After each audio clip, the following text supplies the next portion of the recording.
बोले श्री कृष्ण कन्हैया लाल की जय। श्री निजानंद स्वामी की जय। श्री प्राणनाथ प्यारे की जय। बाबा जी दयाराम साहेब आपकी सदा ही जय। प्यारे सुंदर साथ जी, तारतम्य के महात्म्य के बारे में आप सभी सुंदर साथ के समक्ष आज भी कुछ वाणी के चौपाई शास्त्र विराट के विषय में कुछ उलझा हुआ समस्या प्राणनाथ जी महाराज ने वाणी में रखे हैं और ऐसे उलझन को खोलने के लिए संसार में केवल तारतम्य ही समर्थ है। शास्त्रकार ने बताया पहला यह संसार किस प्रकार का है।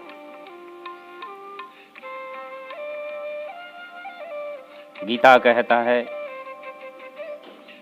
यह संसार रूपी एक वृक्ष का जो जड़ है, इसकी जड़ ऊपर है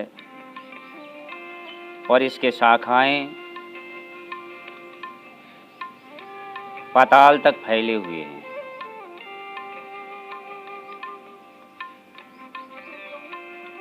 गीता में 15वें अध्याय में कहा ऊर्ध्वमूल मद शाखा मच्छत्तम प्राहुर्व्ययम् छंदांसि यस्य पर्णानि यस्तं वेदं स वेदवित्। कह रहे कि मूल ऊपर है और पाताल की तरफ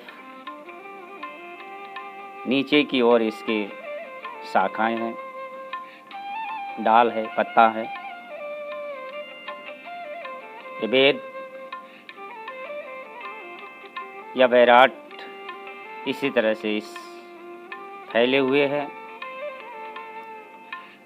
परंतु ये दोनों संसार में एक कोहड़ा की भांति है। संसार के सूक्ष्म ज्ञान, साधारण ज्ञान से इसको समझना बहुत कठिन है। प्राणनाथ जी महाराज वाणी में कहते हैं कोहड़ा दो भांत का एक बैराट दूजी वेद जीव जालू जाली बांधे कोई न जाने या को भेद। कोहड़ा दो भांत का, दुई प्रकार की इस संसार के अंदर में वेद और बैराट, ये दोनों ही कोहड़ा है। इन दोनों ने ही परब्रह्म परमात्मा को पर्दा करके रखा हुआ है। एक वेद के कर्मकांड की बंधन के वजह से लोग परमात्मा से विमुख होकर के कर्म में निमग्न है। दूसरी जो बैराट माया से परिवेष्टित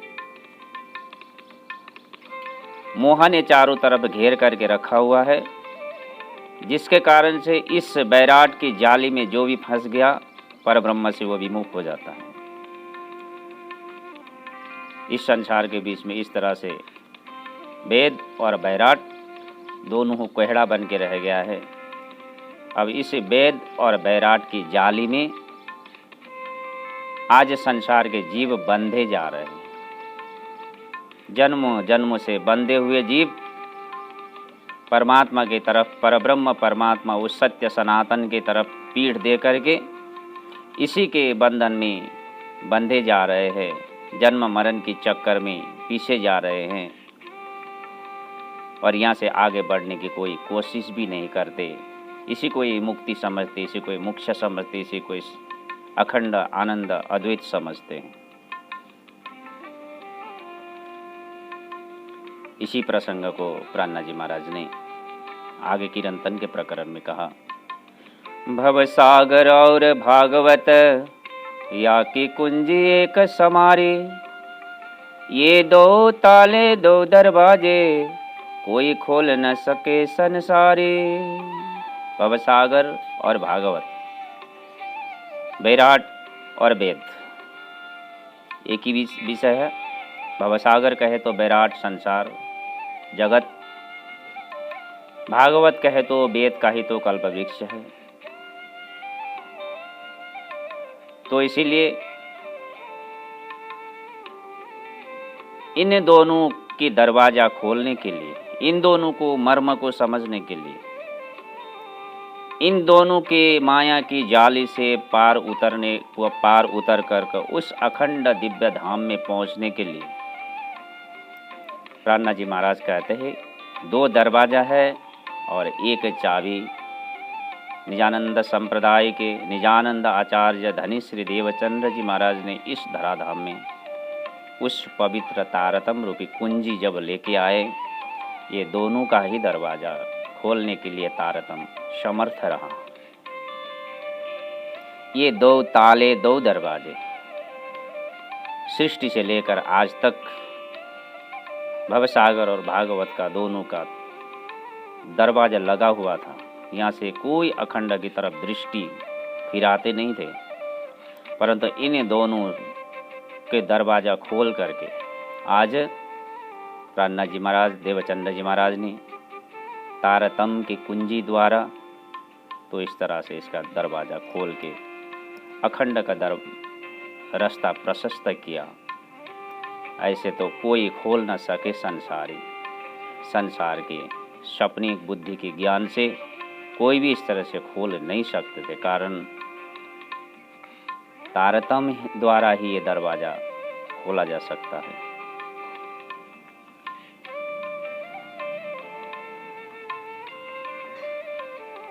योगों से श्रीमद् भागवत वेदांत का चर्चा होके आया। राधा वल्लभी संप्रदाय में राधा वल्लभी ने टीका किया हुआ जो भागवत है, बहुत ऊंची भाव इसमें रखा हुआ है। राधा वल्लभी स्वयं अक्षर के अंतःकरण के आत्मा होने के कारण उन्हें कई बातों को तो खोल करके रख दिया, परंतु उसको ग्रहण करने वाले राधा वल्लभी संप्रदाय के जो अनुयायी थे, उनकी दृष्टि उस अखंड में न पहुंचने के कारण एक समय जब स्वामी श्री प्राणनाथ जी महाराज जागनी करते करते सूरत पहुँचे, सूरत में इन्हीं राधा वल्लभी संप्रदाय के अनुयायी के साथ में प्राणनाथ जी महाराज का एक बार सत्संग हुआ। तो उस समय स्वामी श्री प्राणनाथ जी महाराज इसी भागवत के विषय को लेकर के कई जो समस्या है, जो साधारण संसार के ज्ञान से, सपनी बुद्धि के ज्ञान से जिसको खोल नहीं सकते, ऐसा प्रश्न स्वामी श्री प्राणनाथ जी महाराज ने वाणी में रखे हैं। आप सभी सुंदर साथ जी इसको विचार करके देखें। यहाँ एक प्रश्न रखते हैं। ये प्रश्न है, इत बिंद्रावन रास लीला रातड़ी अखंड खेले पीयू गोपी जन, तो उद्धव संदेश किन पर ल्याया, कहो किनने किए रुदन। एक तरफ से उस सुबोधनी टीका में वर्णन किया है, रास अखंड है, रास कभी भी समाप्त नहीं होता। रास जो अखंड में लीला किए वो अभी भी रास हो रहा है। तो वह रास की रात्रि अखंड है। गोपी और पीयू ने जो खेला हुआ जो लीला है,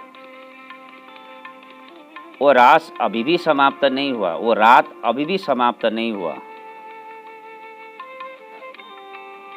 तो फिर ऐसा वर्णन आता है कि रास खेल करके गोपियां ब्रज में लौट के आई और उन ब्रज के गोपियों के ऊपर में उद्धव ने संदेशा लेके आया। गोपियों को छोड़ करके श्री कृष्ण कंस वध करने के लिए मथुरा गए। मथुरा से जब श्री कृष्ण लौट के नहीं आए तो श्री कृष्ण जी ने उद्धव को संदेशा भेजा, ऐसा भी वर्णन आता है। और एक तरफ से कह रहे रास लीला खेलने वाले गोपी और श्री कृष्ण अभी भी वो रास लीला चल रहा है, तो दूसरी तरफ कह रहे हैं कि रास लीला खेल के गोपियाँ घर में उठी, ब्रज में आई और श्री कृष्ण मथुरा गए, कंस को वध किए।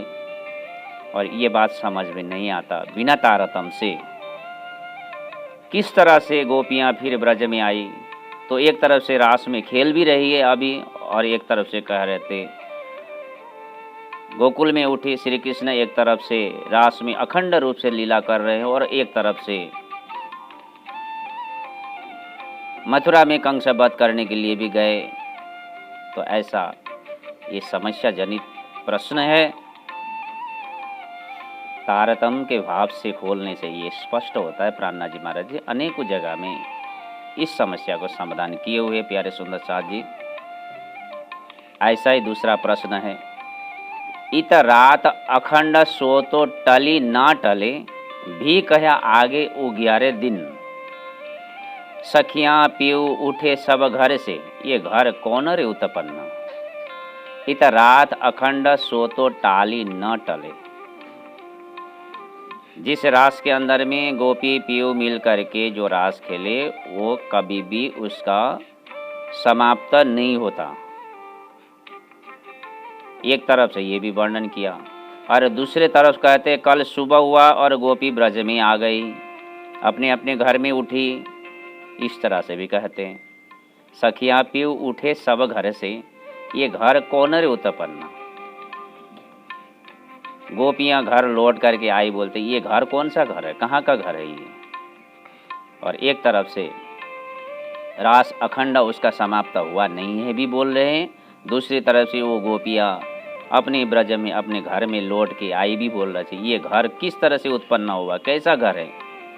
रास में जाते समय सारा ये अवान्तर प्रलय हुआ था, इसका विनाश हो गया था, तो ये घर किस तरह से उत्पन्न हुआ फिर। और उधर अखंड रूप से लीला रम रही है, तो इस तरह फिर कौन गोपियां आई फिर। तीसरा प्रश्न, ब्रज ने रास अखंड कहे प्रगट, सो तो नित नित नवले रंग, एक रंचक रहे जो ब्रह्मांड की, तो टीका को होवे रे भंग, तो टीका को होवे रे भंग। ब्रज रास दोनों ही अखंड है, अनेक आनंद के साथ में, नई नई प्रकार के आनंद के साथ में ब्रज में अभी भी गोपियां लीला कर रही है, और उस रास में अभी भी गोपियां लीला रम रही है। एक रंचक रहे जो ब्रह्मांड की, तो टीका को होवे रे भंग। एक बार विचार करके देखें, ब्रज भी अखंड है, रास भी अखंड है। ब्रज अखंड है तो ब्रज में ही गोपियां कृष्ण रहना पड़ेगा, वो रास में कैसे पहुंची। तो रास खेलने वाले किस तरह से रास में पहुंचे, तो ब्रज तो अखंड होगा ही नहीं। कहते हैं कि फिर यहाँ ब्रज और रास को यदि हम भंग यानी इसको प्रलय हो गया हम कहें, तो टीका को भंग होगा। फिर कहते हैं कि ब्रज और रास दोनों ही लीला भंग नहीं हुआ, ये दोनों ही अखंड है। दोनों ही अखंड हुआ तो ये दिन भी अखंड हुआ, रात भी अखंड हुआ। और दिन से रात में पहुंचे कैसे। दिन की लीला जो ब्रज की लीला है, ब्रज की लीला को समाप्त होकर संध्या होने के बाद हो रात आएगा, बाद ही रात आएगा। तो इस तरह से वह दिन समाप्त हो गया तो फिर अखंड कैसे। यदि इस तरह ब्रज का लीला के समय में जो दिन को समाप्त हो गया हम कहें, तो टीका को भंग होगा। फिर टीका कहते हैं कि दोनों में कोई भी चीज समाप्त नहीं हुआ है, अखंड रूप से चल रहा है। अरे रास समाप्त हो गया बोले तो भी टीका को भंग होगा। टीका ये कहता है कि रास अखंड रूप से चल रहा है। तो इस तरह से कई प्रश्न समस्या बन के रह गया था। अब श्रीमद् भागवत महापुराण में स्वामी श्री प्राणनाथ जी महाराज ने तारतम्य की दृष्टि से, तारतम्य की चश्मे से इन सब समस्या को समाधान कर दिया। प्यारे सुंदर साथ जी, मैंने भी आप सभी सुंदर साथ के बीच में प्रश्न ही रखा हूँ। इन सारे प्रश्न के जवाब तारतम्य मनन करने से, अध्ययन करने से, चिंतन करने से इन सब समस्या का समाधान सुंदर साहब को अपने आप मिल जाता है। ऐसे अनेकों प्रश्न है। श्री कृष्ण जी ने ब्रज में रहने देर तक राधिका के साथ में अगाढ़ प्रेम किया, परंतु जब विवाह करने का समय हुआ रुक्मिणी के साथ में विवाह किया। क्यों? राधिका के साथ में क्यों विवाह नहीं कर पाए? ब्रज से जब मथुरा श्री कृष्ण जी गए, मथुरा से श्री कृष्ण लौट करके फिर ब्रज में आए नहीं। सिर्फ 4 कोस दूर रास्ता ब्रज मथुरा, इतनी रास्ते में लौट करके श्री कृष्ण आ सकते थे ना। उद्धव को संदेशा भेजा, खुद नहीं आए। एक बार ब्रज छोड़ करके मथुरा जाने के बाद में श्री कृष्ण फिर लौट के क्यों नहीं आए?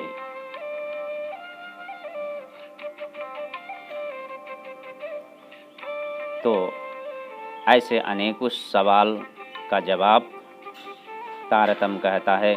तारतम सूरज प्रगट्यो सकल थयो प्रकाश, तेज तारतम ज्योत प्रकाश करो अंधेरी सबको नाश। तारतम में इतना प्रकाश है।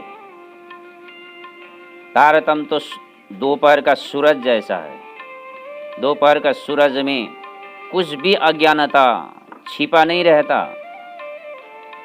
इसी तरह से तारतम्य के प्रकाश में चाहे विराट की समस्या हो, चाहे वेद की समस्या हो, सारे समस्या को समाधान करने के लिए तारतम्य समर्थ है।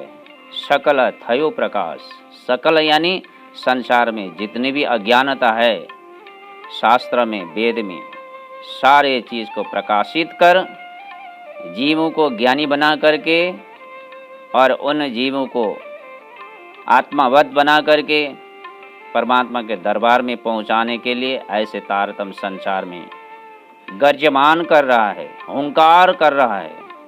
यह शेर की जैसे आवाज़ संसार में कर रहा है वाणी।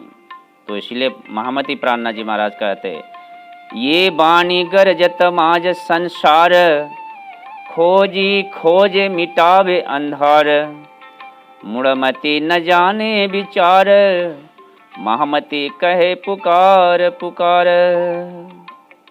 ये तारतम्य वाणी, तारतम्य ज्ञान संसार के बीच में गर्जमान कर रहा है। जिसकी भी आत्मा में थोड़ा सा जिज्ञासा है, जिसमें भी थोड़ा विवेक है, मानव तन धारण करके करने के बाद इस जीवन को उद्धार के लिए, इस आत्मा को उद्धार के लिए यदि परमात्मा के तरफ उन्मुख हो करके वो आगे बढ़ना चाहता है तो तारतम्य हर समस्या को समाधान कर सकता है। खोजी खोजे मिटावे अंधार, हर अज्ञानता को विनाश करने के लिए तारतम्य समर्थ है। परंतु संसार में जो भोगी है, शरीर को सुख कोई, शरीर का सुख कोई उसने संसार में प्राधान्य दिया है, संसार के मौज मस्ती में जीने की उसको आदत बन गई है। ऐसे मूढ़मती जीव तारतम्य की इस वाणी को, इन शब्द को विचार कर नहीं सकता। परंतु मेरे प्यारे सुंदर साथ जी, सुंदर साथ में तो परब्रह्म परमात्मा के प्रति एक प्रेम है, इश्क है, श्रद्धा है, विश्वास है। उस श्रद्धा विश्वास ने अपने जीवन को उत्थान की तरफ हमेशा प्रयासरत रह करके, मेरे सुंदर साथ तो कुछ न कुछ प्रयास हमेशा करते रहते हैं। कभी तारतम्य की वाणी की पारायण, कभी तारतम्य महामंत्र का जाप, कभी वाणी का अध्ययन, मनन, चिंतन, तो इसी तरह से हे मेरे प्यारे सुंदर साथ जी, जीवन को हम धन्य बना सकते हैं। इसी तरह से हम उस परब्रह्म परमात्मा के चरण को हम प्राप्ति कर सकते हैं। इन्हीं दो शब्द के साथ में आज आप सभी सुंदर साथ से मैं विदा ले रहा हूँ। कल फिर इसी प्रसंग को लेकर के आप सभी से मिलूँगा। आज के लिए सभी सुंदर साथ जी को मेरा सादर प्रणाम। बोलिए श्री कृष्ण कन्हैया लाल की जय, श्री निजानंद स्वामी की जय, श्री प्राणनाथ प्यारे की जय, बाबा जी दया राम साहेब आपकी सदा ही जय।